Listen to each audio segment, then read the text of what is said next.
Gabriel Monteiro, nosso analista de economia, já aqui ao meu lado. Tudo bom, Gabriel? Bom Tudo dia. Certo, cara. Um ótimo dia a você e todos que nos assistem. Uma boa semana, né? Estamos dando o primeiro passinho nessa semana que promete ser bem agitada. Pois é, e que semana. Aquela semana que começa com alívio nos mercados globais, porque tivemos avanço nas negociações entre Estados Unidos e China, devido àquele tarifaço, guerra comercial, uma trégua, uma bandeira branca nesse momento. Exato. E aí é importante deixar claro, é uma trégua.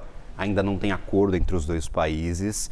Eles se comprometeram em 90 dias negociar condições comerciais. Então deram vários passos atrás, não tem acordo ainda. Em 90 dias nós teremos essas negociações e talvez um acordo surgindo. Por isso que eu falo talvez.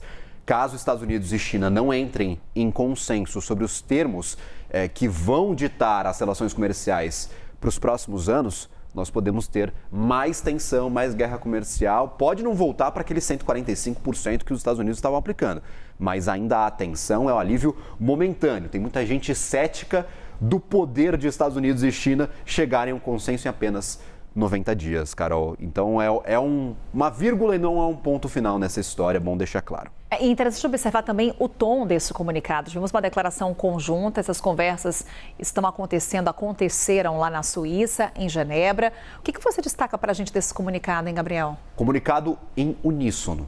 Estados Unidos e China falaram em uma voz só. É um comunicado conjunto para os dois países. E o tom é bem menos quente. São vários graus a menos do que o discurso de Donald Trump no começo do ano, falando que os Estados Unidos eram a maior economia do mundo e que não precisavam de absolutamente ninguém, que os outros países precisavam dos Estados Unidos. China e Estados Unidos abrem um comunicado da seguinte maneira: reconhecemos a importância das relações comerciais entre os dois países. Queremos buscar relações saudáveis e de longo prazo.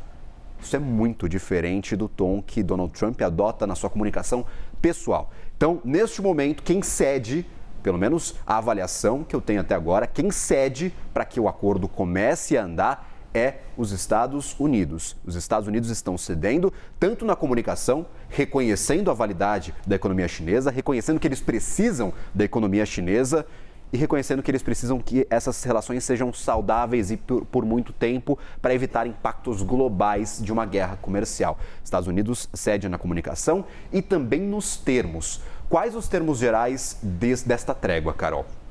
Temos duas guerras comerciais. Uma começou lá nos primeiros instantes do governo Trump, que é aquela relacionada ao fentanil.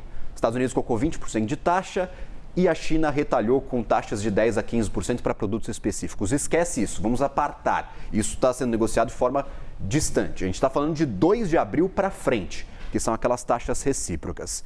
Estados Unidos tinha colocado 34%, foi para 84%, 125%, e aí a gente chegou em conjunto com aqueles 20% lá de trás em 145% de taxa. Agora, a China vai pagar só 10%. Então, a gente está falando de 30% porque a gente está somando com os 20%. Mas se a gente for falar de 2 de abril para frente, que é o tal dia da libertação dos Estados Unidos, são 10% apenas. O que acontecia com a China? Já tinha a retaliação e não tinha mais taxa alguma. A China agora tem 10% de taxas adicionais contra os Estados Unidos. Então, no saldo da guerra comercial, 10% para cada um dos lados, 90 dias para negociar, uma comunicação muito mais suave, pró-acordo comercial, pró-negócios entre os dois países e talvez Donald Trump sentindo os efeitos econômicos dessa briga direta com a China. E rapidamente o mercado já reagindo. Rapidamente. A euforia, ela não é tão grande, mas os mercados estão no positivo.